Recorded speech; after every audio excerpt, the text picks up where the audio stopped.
सुप्रभात बच्चों। आज हम आप लोगों को पत्र लेखन के बारे में बताएंगे कि पत्र कैसे लिखा जाता है। मनुष्य अपने संदेश या भाव को दूसरों तक पहुंचाने के लिए प्राचीन काल से ही पत्र का सहारा लेता आया है। आधुनिक काल में टेलीफोन, फैक्स, ईमेल आदि के आ जाने से इसका प्रयोग थोड़ा सा कम होने लगा है, परंतु इसका महत्व भी घटा नहीं है।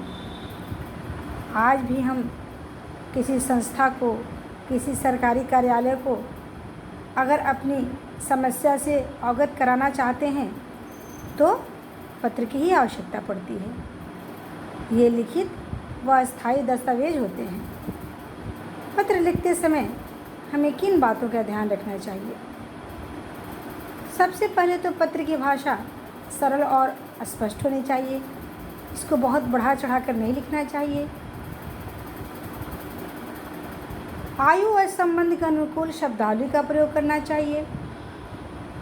विचारों की क्रमबद्धता का ध्यान रखना चाहिए। पत्र का उद्देश्य व विषय वस्तु स्पष्ट होने चाहिए और पत्र में सभी अंगों का प्रयोग करना चाहिए। ये हमारा ध्यान रखने योग्य बातें हैं। अब हम जानेंगे कि पत्र के कितने प्रकार होते हैं। पत्र के 2 प्रकार होते हैं, औपचारिक पत्र और अनौपचारिक पत्र। औपचारिक पत्र और अनौपचारिक पत्र। औपचारिक पत्र उन्हें लिखते हैं हम जिनसे हमारा कोई निजी संबंध नहीं होता है और उनके पास जब हम पत्र लिखते हैं तो हमारी भाषा बहुत स्पष्ट होनी चाहिए और एक ऐसा उस पत्र में हमारा प्रारूप होना चाहिए कि पढ़ने वाले इस बात को अच्छी तरह से समझ लें और उस पर विचार हो सके। तो ये पत्र हम किसके पास लिखते हैं? ये पत्र हम लिखते हैं किसी संस्था को, किसी प्रकाशक को, दुकानदार को, किसी सरकारी कार्यालय को। और अब जानेंगे हम कि अनौपचारिक पत्र किसे कहते हैं। अनौपचारिक पत्र हम अपने निकट संबंधियों के पास लिखते हैं, माता पिता के पास लिखते हैं, मित्र के पास लिखते हैं और इसमें निजी बातों का वर्णन होता है। ये होता है हमारा अनौपचारिक पत्र। अब हम जानेंगे कि पत्र के कितने अंग होते हैं। तो पत्र के 8 अंग होते हैं, जिसमें सबसे पहले अपना पत्र भेजने वाले का पता, स्थान व दिनांक होता है।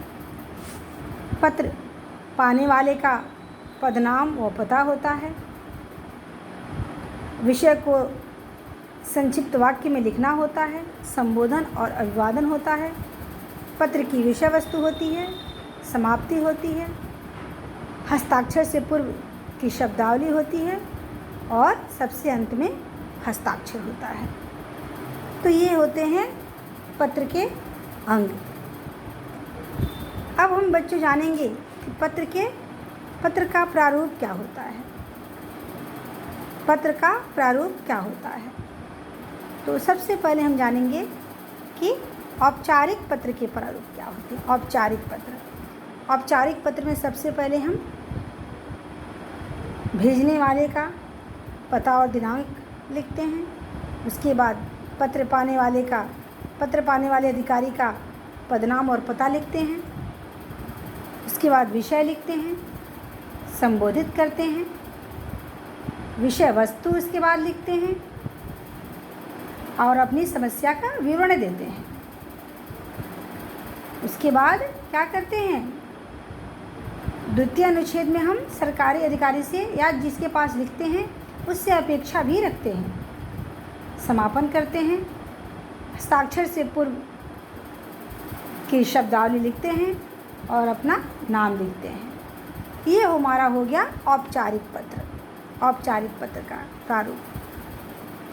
अब हम जानेंगे अनौपचारिक पत्र का क्या होता है प्रारूप। अनौपचारिक पत्र के प्रारूप में पहले यहाँ भी भेजने वाले का पता होता है, दिनांक होता है, उसके बाद संबोधन, बड़े के पास लिख रहे हैं तो आदरणीय, छोटे के पास लिख रहे हैं तो प्रिय आदि होता है संबोधन।